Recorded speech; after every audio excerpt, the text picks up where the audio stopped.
My name is Dan Genovese, product manager at OMG Roofing Products, the inventors of the game-changing roofing system known as RhinoBond. And this is the Metal Rhino Podcast, where we talk everything metal.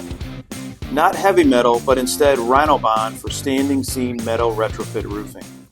We are honored here today to have Trevor Larimore from Trevco Roofing in Olive Branch, Mississippi. And we're going to talk about Olive Branch, Mississippi in a little while. But, looking at your website, Trevor, you are a fourth generation roofer from Trevco Roofing, right? Yes, sir. So does that mean your grandfather or great-grandfather started this? My great-grandfather started it, and his son went into the roofing business. And then my dad, who married into the family, got into the business, didn't have nowhere else to go, nothing else to do. And I didn't pay attention to school either, didn't listen to my mom, become a doctor, and became a roofer as well. So here we are. Excellent. What year was it, would you say that they started the company? Give me a year. My great-grandfather started in the mid-70s. I don't know exactly which year it was. He was a painting contractor and got into built-up roofing as well at the behest of some customers he had at the time. And he hired some guys. He was already, a middle-aged man at that time. And so he hired some guys who knew how to roof and kind of figured it out as he went. And then my grandfather got into it. And so my parents kind of took over around 1989. And okay. They changed the name to Trevco Contractors, which is a combination of my first and middle name, Trevor Cole. And so everybody likes to kid with me.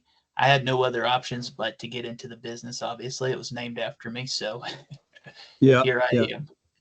It's the roofing world is a lot of generational handoffs, which is great because it's a great industry, and we do see a lot of that. So congratulations, and let's see if we can keep this going, right?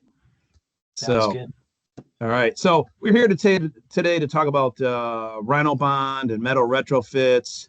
And just in general, how long have you been doing RhinoBond? Because I noticed on your website, right, you not only list some of the manufacturers you work with, but you also list RhinoBond as a highlight of your business. So how long have you been using RhinoBond in general? I think we bought our first RhinoBond machine around 10 years ago. And I think we have 3 currently at this time. But yeah, we saw a demonstration at a distributor one day for the RhinoBond system, and I was like, man, that's one of the coolest things I've ever seen. All right. And we at the time did a lot of mechanically attached systems and occasional metal retrofit, and just saw the value in the technology and the technique, and kind of immediately got on board. I think we ordered a machine the day that we saw that demonstration. So okay. Well, it's interesting that the world of roofing just continues to evolve. I mean, you've seen it, your family's seen it, and here we are in the 21st century doing something called RhinoBond. So that's fantastic. I want to talk about today. You had posted recently on Facebook, on your Facebook company page, a project that you were able to, a metal retrofit roofing, you were able to pound out in one day. Yeah. That's incredible. So take us back. What was up with that job? Did the building owner come to you, or is this something you've been dealing with this particular owner for a while? No, actually, that owner was referred to us by his tenant, which was a friend of mine.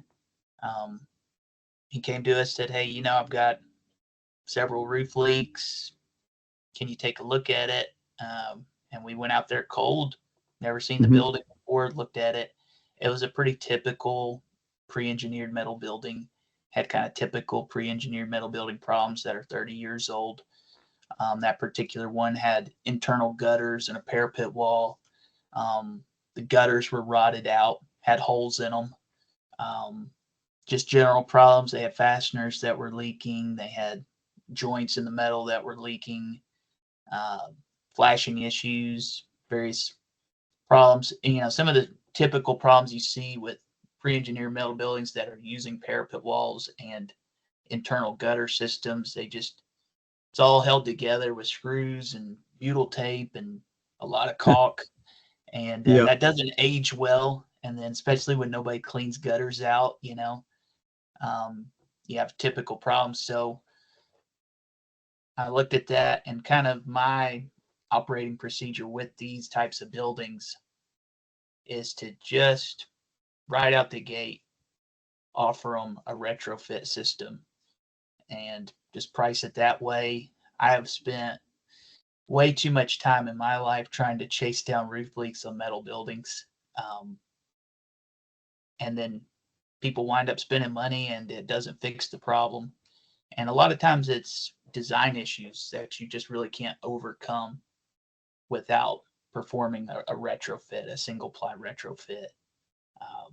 So that's kind of the best way as far as liability for the roofer goes, is to propose approaching it from a better angle instead of saying, hey, look, we're going to go in and replace all your fasteners and we're going to, replace panels and do all these things. They're not great systems to begin with. They're cheap buildings. So offer them a better option. And it takes a little bit of work to sit there, and with that building, it was kind of the same thing. We had to sit there and figure out, how are we going to deal with the gutter? What's got to happen? Also, you got a budget to consider as well. You can't just go in there and say, hey, this is how it should have been built.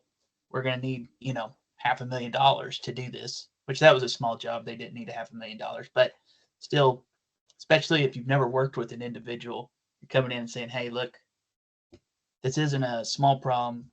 Seems like a small problem. You got a few stained ceiling tiles, but you need to spend $15,000, $20,000. People aren't prepared for that, not on your initial visit. So with that case, fortunately, we had a building owner that was wanted to do right by his tenant, wanted to keep them happy, and also wanted to protect his investment overall. And when you have those two things, then you can create a relationship and say, okay, this is how we like to do this is the system we're proposing. This is what we think will work best for you. And from there, you can take them through the system and explain it. And that's what I found that works best with people, is explaining the system, explaining the quality of it, what they're getting, the warranty that they're getting, versus trying to simply repair what they got, or even using a coating, for instance. Mm-hmm. But right. Well, that's great. So it's you started with the best option, and sounds like you sold them on it, which is great. And you mentioned a lot of the details. The edges and the fasteners, and the actual panels themselves really don't. It's not a problem. It's all the the connections and where they all come together, and expansion and contraction, and when you, and I'm sure the photos we're seeing it now on the screen. I'm just hoping we see it now on the screen, but it really is a nice looking job. So it's a nice and clean, and it covers up a lot of sins, right? So that's great. That's awesome. So well done. Tell me about how big of a crew did you have on that job? I believe we had 5 guys working. We were actually involved in we were roofing a high school at that time, so we didn't have a lot of time in our schedule to really do this job. So, just because of the relationship we had with the tenant, I said, okay, yeah, we'll squeeze it in somewhere. So, you're looking at the weather, looking at the work you already got in progress, and we actually set it up, and we did it on a Sunday. We did it over a weekend.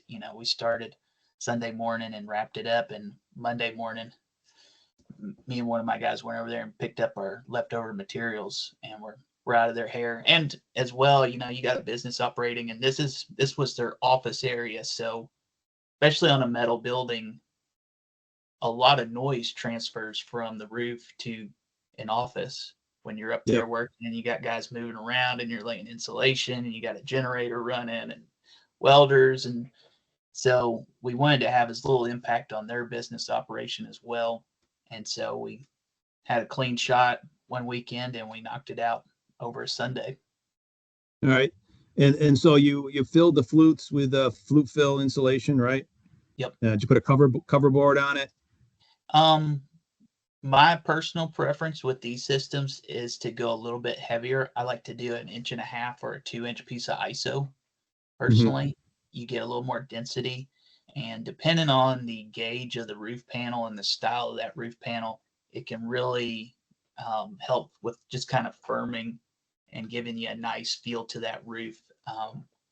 And you're going to get better welds on your seams if you got a little bit more density to that system. If you got, especially like I don't even know if anybody's using them anymore, but for a while there, they would market the EPS cover boards, that fan fold.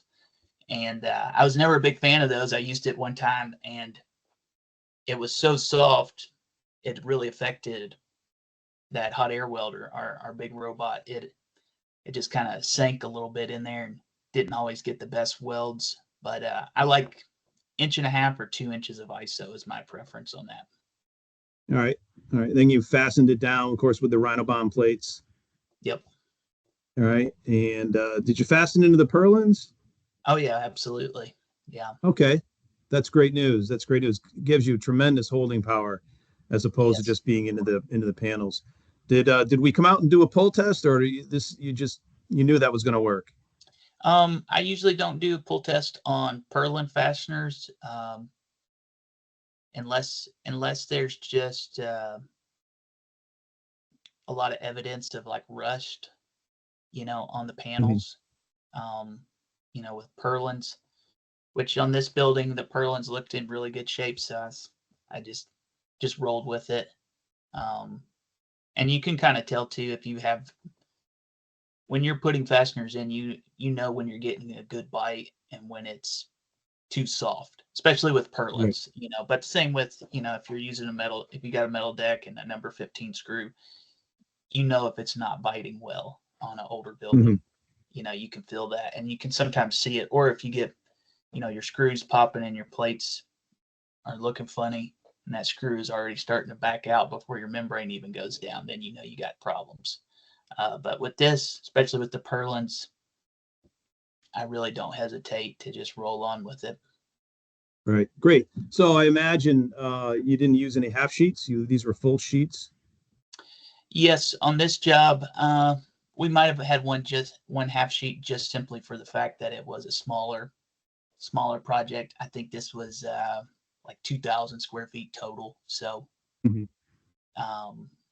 that's something we'll look at on a smaller job, is layout, just to minimize waste and excess material. All right. You got more jobs lined up like this winter? We don't have a metal retrofit sold yet, but we're always on the lookout. All right. Well, that was great. It's a great story. So again, we really do appreciate the information and your ability to sell this project. And let's move on. Let's talk about Olive Branch, Mississippi. You ready? Got a question for you. Okay. So what do they put in the water in Olive Branch? Because looking up online, you have 7 NFL players from Olive Branch, Mississippi. You have 2 MLB players. You got an MLB umpire. You got a NASCAR driver, Ricky Stenhouse. So what goes on? I imagine Friday Night Lights must be pretty great in your town. It is. We have, Olive Branch and just our county in general is one of the fastest growing areas in the United States. We're a suburb of Memphis, Tennessee. We have really big schools. We have a big school district. So, Olive Branch High School, last I checked, was a 6A high school. So it's a very large high school. But North Mississippi in general has a really good, really competitive football programs. And Olive Branch has done well within that. One of the schools about an hour south of us they had a streak going. I think it was like 86 games in a row that they won, 86 regular season games. It was a high school, and it was nicknamed the University of Batesville for a long time because a lot of their players went straight to the University of Mississippi after graduating. So football is a very big deal here, no doubt. So yeah, I guess so. I mean, that's all insane. I can What say is is it? we have I think it's an artesian well that's underneath kind of North Mississippi and Memphis. So maybe that's what it is. We got good water here. I'm telling you, you got to ship it up. You got to bottle that stuff. So, well, that's great. That's great. Congratulations and well done. And again, it was a pleasure having you on to learn a little bit about your business and your success. And I hope that hope others are listening, and they are. And that's great. So, again, and congratulations on fourth generation. And let's keep this industry going, right? Absolutely. We need All it. right. Again, thank you very much for being on. Great job. And we'll see you on the roof sometime. Sounds great. Thank you. Thanks, Trevor. You got it.